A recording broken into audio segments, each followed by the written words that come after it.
풍요롭고 행복한 100세 시대를 위한 시간입니다. 100세 터포.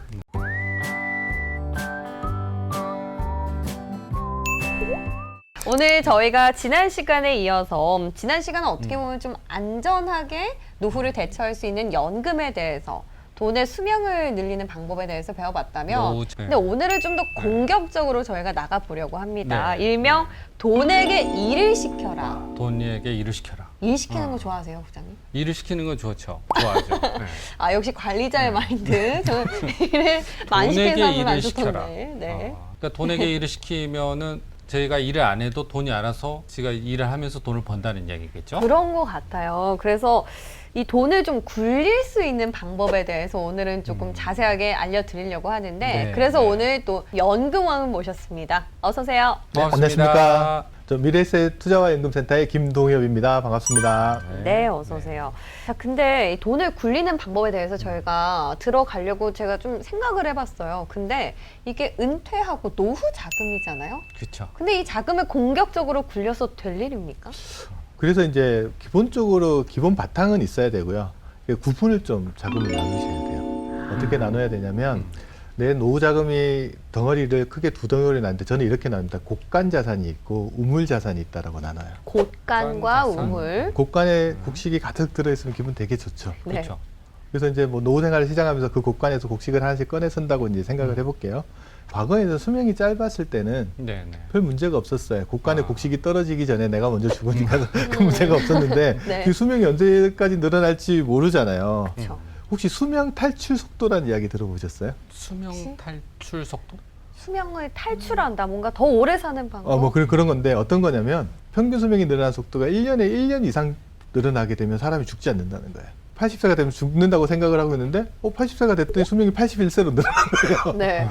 그렇게 수명이 빠른 속도로 늘어나게 되면 인간이 영구히 살 수도 있다라는 개념에서 이제 매년 1년씩 늘어난다면 늘어나면 수명이 연장되는 속도가 너무 빨라지면서 네. 리스크가 커졌다는 이야기를 제가 좀 해드리려고 우스갯소리를 좀 해드리는데 네, 네. 곡간에 쌓아둔 곡식을 그렇게 뺏어 쓰면 과거처럼 이제 수명이 길어지면 이제 지금은 과거랑 다르게 수명이 너무 길어지다 보니까 그래서 고갈될 우려가 있거든요. 그럼 대체 자산을 하나 더 만들어 놓는 게 우물 형태의 자산입니다. 우물은 두레박가지고 이렇게 길었으면 네. 오늘 다 퍼낼 수도 없어요. 그렇죠. 먹고 싶은 만큼만 쓰고 싶은 만큼 쓰면 또 다음날 또 나오잖아요. 이런 형태의 자산들이 있어야 돼요. 그래서 그러면 어떻게 설계를 하냐면 가장 기초적인 생활비 정도의 수준은 매달 우물처럼 나오게끔 아, 설계를 하고 네. 그다음에 나머지 자산은 곡간에 넣어두고 그거를 투자를 하면서 운영을 하면서 수익을 내는 거죠. 그럼 오늘 말씀을 해주시려고 하는 이 공격적인 자산 운용은 곳간에서 뺏어야겠네요. 그렇죠. 그러니까 지금 우물에서 이야기해드리는 거는 지난번 시간에 좀 많이 해드렸고 네. 이제 곡간을 어떻게 운영할 거냐. 지금 이제 젊으신 분들은 그 곡간을 채워가는 과정에 있으실 거고 네, 네. 예, 은퇴하신 분은 곡간에서 뺏어 쓰는 과정에 있을 텐데 그가 있잖아요. 은퇴하는 입장에서 복관이 비어 있으면 어떻게 해야 됩니까? 일을 좀 더 하셔야죠. 아직 은퇴하면 안 된다라고 해석을 해보면 어떨까요? 곳간 지금 많이 채우셨어요? 지금 그러니까 걱정이 돼서 여쭤봤어요. 그래도 우물이 든든하면 우물에서 나오는 물량이 생활비보다 많으면 괜찮긴 한데 그것도 안 돼 있다면 조금 더 노력을 하셔야 될 필요는 있는 것 같습니다. 저희 이렇게 해서 이제 여담으로 좀 쉽게 풀어봤는데 네. 이제 공격적으로 뭔가 대응을 할 수 있는 곳간의 자산을 활용할 수 있는 방법 크게 어떤 것들이 있습니까? 그래서 이제 고전에 이제 우물을 만들 때 우물의 깊이를 좀 봐야 되거든요. 네. 나는 어느 정도 우물을 팔 거냐.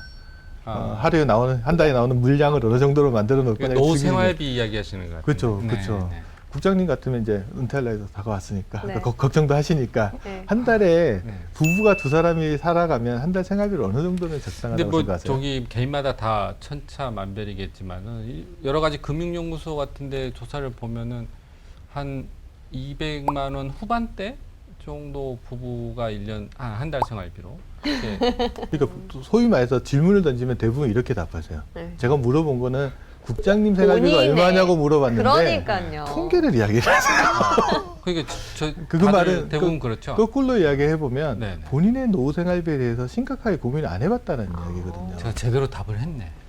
맞습니다. 대부분 남들은 얼마 쓴다고 그러던데 이렇게 답하지 내가 어느 정도 쓸 거야라고 답하시는 분은 많지가 않아요.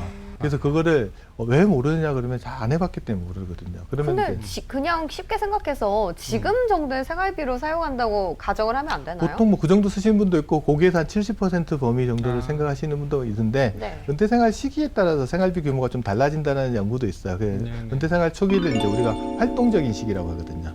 이 시기에 들어가는 생활비는 은퇴 직전 생활비보다 오히려 많을 때도 있어요. 오. 뭐 해외여행도 가고 싶고 뭐 이러다 은퇴하고 보니까 했던 계획들. 계획들 때문에 오히려 돈을 더 들어가는 경우도 네. 있는데 네.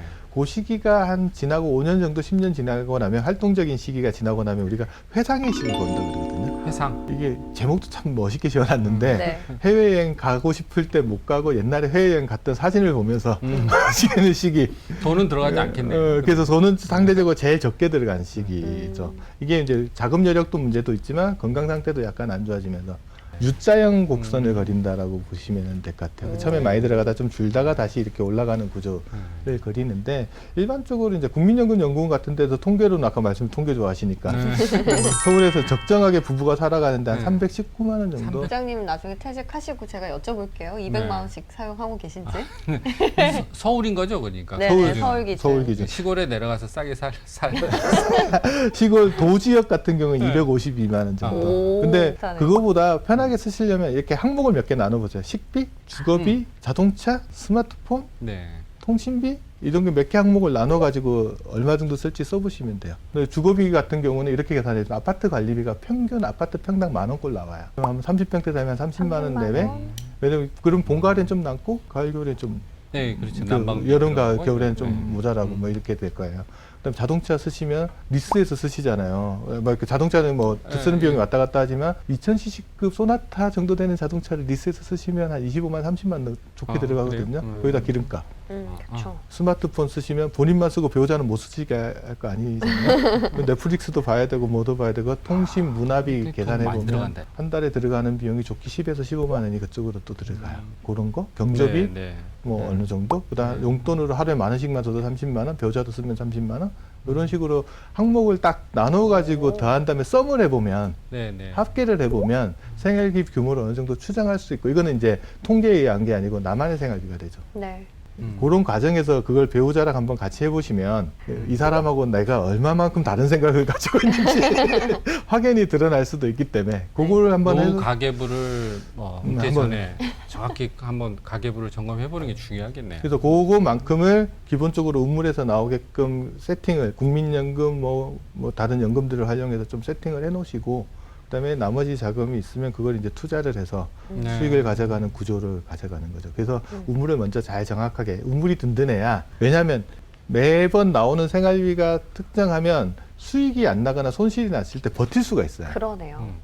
이게 불안하면 주가가 떨어졌을 때 갑자기 돈이 필요한 일이 생기거든요. 그러면은 손해보고 오히려 팔아야 이때 된다는 거죠. 저점에서 사야 될 시기에 자금을 빼버려야 되는 손실이 이유가 생기기 발생하네요. 때문에 그래서 이제 가장 중요한 건 투자를 하려면 우물이 든든해야 된다. 그러니까 아까 지금 평균적으로 319만 원? 그 우물 320만 원 정도의 우물을 파두면은 그래도 보니까 한번 잘 생각해 보시고. 네, 지금 우물의 중요성을 다시 한 번 더 저희가 그러니까요. 들었는데 그러니까요. 그럼 이제 고간에 활용할 수 있는 방법 좀 알려주세요. 네. 뭐 쉽게 말해서 뭐 주식 요즘 많이들 하시잖아요. 일단 뭐 나도 주식 투자하고 싶은데 돈이 없어 이러시는 분도 많거든요. 네. 그런 분들한테 제가 제일 먼저 이야기하는 게 본인의 퇴직연금을 보시라고 이야기합니다. 퇴직연금 뭐냐 그러면 우리나라는 법정 퇴직금 제도를 가지고 있어서 회사는 근로자가 1년 일할 때마다 한 달치 급여 정도에 해당되는 그렇죠. 급여를 네. 퇴직금으로 지급해 줘야 그렇죠. 되고 네. 그중에 우리나라 회사 중에 한 절반 이상 정도에서는 퇴직연금 제도를 도입하고 있어서 그 돈을 회사 외부에 예치하고 있어요. 그중에서 이제 근로자가 직접 네. 운영할 수 있게끔 권한을 주는 게 DC형 퇴직연금이라고 하거든요. 네. DC, DB 뭐 이런 그렇죠. 비교를 해서 좀 설명을 해주시는 게. 그건 한번 설명해. 그러니까 예를 네. 들면 회사의 수명이 내 수명보다 짧은 경우에 문제가 되죠. 그래요. 못 받을 수가 있는 거죠. 그러니까. 그러면 회사가 먼저 무너지거나 일이 나가면 퇴직금을 회사 내부에 보관했을 때 수급권이 보호가 안 되잖아요. 받을 수 그러네요. 없게 그러네요. 되잖아요. 그래서 이런 문제들이 자꾸 그러다 보니까 국가에서 이런 문제가 있으니까 이 돈을 네. 회사 내부에 주지 말고 회사 바깥에 금융회사에 보관을 하면 네. 회사에 문제가 생기더라도 그렇죠. 받을 수 있지 않냐. 네. 그래서 도입된 제도 중에 하나가 퇴직연금 제도예요. 음. 그러면 이제 회사의 바깥에 보관한 돈을 누가 운영할 거냐라는 이슈가 생기잖아요. 네. 네. 그러면 그거를 회사가 직접 운영을 하고 그냥 법에서 정해진 공식대로 퇴직금을 주는 게 DB형 제도예요. 운영 주체가 다른 거군요. 회사가 네. 운영하는 거. 아. 근데 DC형 제도는 뭐냐면 회사 바깥에 보관을 하는데 개인별로 근로자별로 자기 계좌를 하나씩 만들어주고 그 계좌에다 돈을 넣어주고 운영은 근로자가 해라. 아, 그게 DC, DC형 제도. 확정 기여형. 학정 기여요. 네. 그리고 그렇게 이제 두 개가 나눠지는 거예요. 그러니까 DB형은 그럼 퇴직금을 얼마나 받느냐 그러면 네. 만약에 국장님이 퇴직을 하신다라고 네. 하면 오늘 퇴직을 하신다. 그래서는 좀 더 하시고 싶겠지만 오늘 퇴직을 하신다 그러면 오늘로부터 직전 3개월을 거슬러 올라가서 3개월 동안 받았던 급여를 다 합쳐요. 나누기 3개월의 기간 만약에 90일이면 90일로 나누면 하루치 임금이 나오잖아요. 네. 네. 그게 평균 임금이에요. 그의 31분 평균 임금이면 한 달치 급여가 나오잖아요. 네. 네. 거기에다가 계속 근로했던 기간 기간. 뭐 곱하는 30년을 근무했으면 30년 곱하기 이게 뭐 300만 원이었으면 1000만 원 정도가 그게 퇴직금이 퇴직금으로 되는 나오는 거죠. 네. 이렇게 계산을 해서 네. 네. 네. 그러니까 확정 급여형 제도에서는 이렇게 계산된 공식은 회사가 주면 돼요. 네. 네. 운용을 잘해서 수익이 많이 나면 회사가 가져가는 거고 아, 네. 네. 근데 근로자 급여를 줄 정도 못하게 수익이 안 났다 그러면 회사가 메꿔 넣으면 되는 그거는 인플레이션이나 이런 물가 상승 부분이 적용이 안 그거는 되는 거예요. 인플레이션이 적용된다라고 하면 이제 그건 근로자의 그러겠어. 임금 상승률이 아, 적용되죠. 네, 왜냐하면 그러겠네. 직전 3개월 급여를 가지고 그러겠네. 계산을 하기 때문에 이 제도는 임금이 계속 올라가는 회사, 연공서열 방식의 구조를 임금 구조를 가지고 있는 회사한테는 DB형 제도가 상당히 그러겠네. 유리한데 네. 최근에 대한민국의 제도를 보면 연봉제 하는 회사 많고요. 성과급에 따라서 막 왔다 갔다 하잖아요. 네, 네, 네. 그런 회사 많고 그다음에 임금 피크 제도 도입한 회사가 많아서 음. 임금이 깎이면 임금만 깎이는 게 아니고 퇴직금도 같이 주는 문제가 생겨서 DB형 제도는 거기는 안 맞아요. 그런 제도를 도입한 회사는 DC형 제도로 다 갈아타죠. 지난번 시간에 자기 연금을 전부 다 확인할 수 있는 통합 나요. 포털. 통합연금 포털. 그렇죠. 거기에 들어가서 통합연금 확인했어도 포털. 되고 네. 회사에서 퇴직연금 가입한 회사를 알려주면 그 회사 홈페이지에 들어가서도 확인하셔도 되고요. 네. 모바일로 요즘 다 조회가 가능하니까 그렇게 해서 자기 것들을 보셔야 되는 네. 게 있는데 네. 근데 이게 의외로 문제가 있어요. 왜요? 뭐냐면 퇴직연금이 소중한 노후생활 재원임에도 불구하고 상당수 근로자가 그냥 회사에서 이렇게 넣어주고 자기 관여도가 떨어지다 보니까 무관심해요. 예전에는 그러니까 퇴직할 때 아까 방금 말씀하신 대로 매달 넣는 그 퇴직금을 일시 수령 그렇죠. 대부분 거기다 익숙해 있으셔서 네, 퇴직금 뭐 운용한다는 그런 개념은 개념 없었던 것 자체가 같은데. 없었었죠. 네. 맞습니다. 근데 네. 이제 연금 제도로 바뀌고 DC형 제도는 특히 자기가 운영할 수 있음에도 불구하고 관심이 좀 덜한데 요즘 이제 작년에 동학개미운동 막 하고 투자하신 분 늘어나면서 증후군이 있죠. 옆에 사람들은 수익이 났는데 나만 안 나고 있었을 때 피어 오브 미싱 아웃이라고 해서 포모 증후군들이 나타나잖아요. 그런 분들 중에 나도 직장에서 어떤 스트레스가 있냐면 옆에 있는 친구가 퇴직연금 운용해서 수익 많이 났다는 거예요. 우리가 가장 열받을 때는 내 수익이 안 좋아서 열받는 게 아니고 내 옆에 있는 애 수익이 좋아서 열받거든요. 배가 아프죠. 사돈이 너는 사는 그러면 이제 네. 자기 퇴직연금을 들여다보는 거죠. 아. 내 거 어디 투자되어 있는지 한번 확인해 볼 필요가 있어요. 근데 어떤 오류에 빠지느냐. 지금 현재 퇴직연금 적립금 중에 한 85%가 예금과 같은 원리금 보장 상품이 있어요. 네. 근데 상당수가 그게 있는지 잘 몰라요. 왜 이런 일이 나냐면 퇴직연금 가입하는 시기에 본인이 분명히 상품을 선택했을 거예요. 근데 너무 오래돼서 기억이 안 나실 거거든요. 근데 예금과 같은 상품은 딱 확인을 하실 때 두 가지를 확인하셔야 돼요. 첫 번째 금리, 두 번째는 만기. 그렇죠. 네. 일반 그냥 은행 생각하면 되겠네요. 그래서 우리 퇴직연금 상품에서도 네. 예금 선택에 넣으면 그냥 이게 천년만년 내가 처음 가입할 때 금리로 굴러가는 게 아니에요. 예를 들어 내가 변동이- 1년 만기 정기예금을 가입했다? 그러면 내가 10년 전에 가입할 때는 금리가 한 6% 정도 돼서 6%면 괜찮지라고 해서 예금을 가입했는데 1년이 지났어요. 만기가 돌아오면 내가 아무런 운영 지시를 하지 않으면 동일한 예금에 가입되는데 금리는 그 시점에 금리가 적용이 돼요. 근데 지금 그 이후로 금리가 계속 떨어져 왔잖아요. 그러다 보니까 나는 6%로 운영, 5%, 6% 운영되는 걸로 알고 있는데 시간이 많이 지나고 났더니 실제 봤더니 1%로 운영되고 있는 거예요. 현재 시점에 금리가 어느 정도인지 반드시 확인해 보셔야 됩니다. 만약에 만기가 그리고 언제인지 또 확인해 보셔야 되죠. 만기 이전에 해지를 하게 되면 또 약속된 금리도 또 못 받는 경우가 있잖아요. 그래서 만기 시점을 확인한 다음에 그렇다 그러면 만기가 됐을 때 내가 어떤 상품으로 운영할 수 있는지 이제 거기서부터 이제 공부를 시작하는 거죠. 혹시 이제 금융에서 가장 기본적인 공식 하나가 72의 법칙이라는 게 있어요. 7.2. 72의 법칙. 뭐냐 네. 그러면 72 나누기 금리를 하면 내 돈이 2배가 되는데 걸리는 시간을 계산할 수 있어요. 예를 들어 아까 제가 금리 6%인 퇴직연금 예금 가입하신 분 네. 이야기했잖아요. 네. 그분 같은 경우는 6% 금리를 계속 유지해 갈 수만 있다 그러면 72 나누기 6 하면 12년 정도만 걸리면 내 돈이 2배가 돼요. 근데 지금은 금리가 1%대잖아요. 72 나누기 1을 하면 72년이 지나야지 내 돈이 2배가 돼요. 별거 아닌 것 같지만 금리 2%랑 금리 1%랑 한번 비교해 보세요. 그게 복리니까 그런 거. 그죠. 금리가 2%일 때는 36년인데 금리가 1%는 72년. 배네요. 그래서 금리 1%짜리 무시하면 안 된다는 거예요. 자산 관리하는 입장에서. 그래서 우리가 네. 금리가 많이 떨어지는 시기에 지금 같은 저금리 시대에 우리가 자산 관리를 왜 고민해야 되느냐라는 네. 거 할 때 이 네. 금리 1% 차이 네. 가볍게 보지 말라는 거예요. 네. 내 돈이 2배가 되는데 걸리는 시간이 이만큼이나 많이 늘어날 수 있기 때문에 네. 그 고민을 해야 될 부분들이 있습니다. 네. 네. 정리를 해보면 어쨌든 DB형과 DC형이 있었고 그 DC형 안에서 이제 개인들이 뭔가 선택하고 자금을 운용할 수 있는 방법들이 있는데 맞아요. 그 안에서 일단 본인이 어떤 방법으로 운영이 되고 있는지 뭐 금리라든지 만기 일정을 꼭 체크를 해봐야겠습니다. 그러면 이거를 뭐 운영할 수 있는 방법까지는 저희가 몰라도 될까요? 그 구체적으로 이제 상품 부분들을 제가 좀 이야기해드려야 되는데, 네네. 이제 저 점검하는 절차를 제일 먼저 해야 될 게 현재 금리 수준을 그쵸. 확인하고 네. 그 금리 네. 수준에 만족하면 그 머물러 있으면 되시는 거고, 아니신 분들은 두 번째 결정해야 될 건 뭐냐면 내가 직접 운영을 할 거냐, 전문가한테 맡길 거냐라는 결정을 해야 돼요. 그 DIY라고 해서 Do It Yourself. 능력도 되고 시간도 되고 이런 분들은 스스로 포트폴리오를 구성해가지고 상품 선택해가지고 하시면은 되죠. 네. 그런 분들이 많이 하시는 상품 중에 요즘 ETF라는 상품이 있습니다. 익스체인지 ETF. 트레이드 펀드라고 해서 주식시장에 상장되어 있는 펀드라고 보시면 되는데 네. 그거는 주식처럼 거래가 되기 때문에 거래하기가 되게 편리해서 네. 많이들 투자를 하시는데 네. 이게 퇴직연금에서도 가능하다는 사실들을 모르시는 분들이 꽤 많으셨어요. 몰랐어요.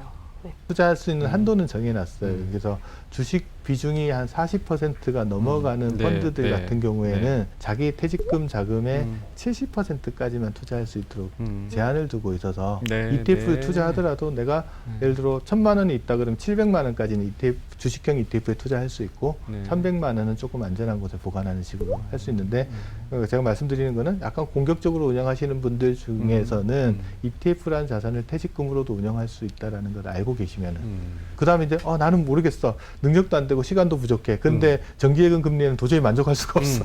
TDF라는 상품이 있어요. 타겟 들어본 것 같아요. 데이트 펀드라고 해서 펀드인 거죠. 그거는. 이건 어떤 네. 거냐 그러면 젊었을 때는요 주식 비중을 되게 높게 가져가죠. 그리고 퇴직하는 시점이 다가올수록 그 주식 비중을 알아서 줄여줘요. 그럼 투자자 입장에서는 젊었을 때는 약간 손실을 보더라도 버틸 수 있는 힘이 있잖아요. 주식 비중이 높으니까 상승장에서 수익도 더 낼 수 있고 은퇴하는 시점에 대해서는 그 비중을 알아서 줄여주기 때문에 그거를 이제 펀드가 알아서 다 해주는 상품이라서 약간의 귀차니즘이 있거나 네. 아니면 스스로 할 역량이나 시간이 부족하신 분들 같은 경우는 그런 타겟 데이트 펀드 같은 상품을 운영해도 되는데 이거는 처음에는 주식 비중이 젊었을 때는 한 80% 정도 되거든요. 그리고 은퇴 시점이 임박하면 20-30% 수준까지 이렇게 떨어지는 구조예요. 근데 이거는 내 퇴직급여를 전부 다 거기다 넣어서 운영하실 수도 있어요. 그래서 알아서 이제 운영을 해주면 그런 좀 편리함을 이용하시는 네, 네. 사람분도 있어서 그런 것도 활용하시면 좋을 것 같습니다. 네. 자, 이렇게 해서 퇴직연금을 어떻게 네. 공격적으로 활용할 수 있는 방법에 대해서 알아봤고요. 네, 네. 오늘 말씀은 여기서 인사드릴게요. 고맙습니다. 네, 감사합니다. 고맙습니다. 감사합니다. 와, 정말 퇴직연금이 이렇게 자유자재로 운영할 수 있는 방법이 많은 줄 몰랐거든요. 네. 퇴직하셔도 조금 마음이 한켠 놓이시겠어요? 지금부터 퇴직연금 잘 들여다보고 운영 방법을 좀 구체적으로 좀 알아봐야 될 것 같아요. 네, 오늘 집에 가면 당장 통합 포털을 한번 들어가서 통합연금 체크부터 포털. 네, 통합연금 포털에 들어가셔서 꼭 한번 체크를 해보시면 되겠습니다. 자, 저희는 다음 시간에 더 알짜 정보를 갖고 돌아오도록 하겠습니다. 백세 톡톡